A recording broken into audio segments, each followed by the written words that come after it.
dak kasih.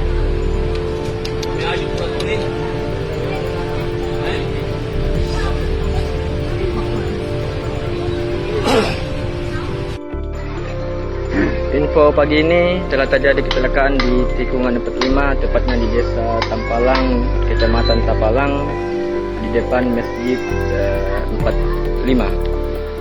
Sampai saat ini info yang saya dapatkan, bus berasal dari Makassar menuju ke Kota Palu dan tidak ada korban jiwa yang terjadi.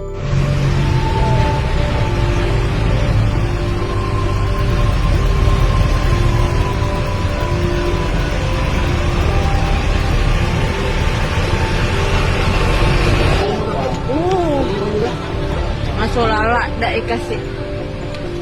May ayun po na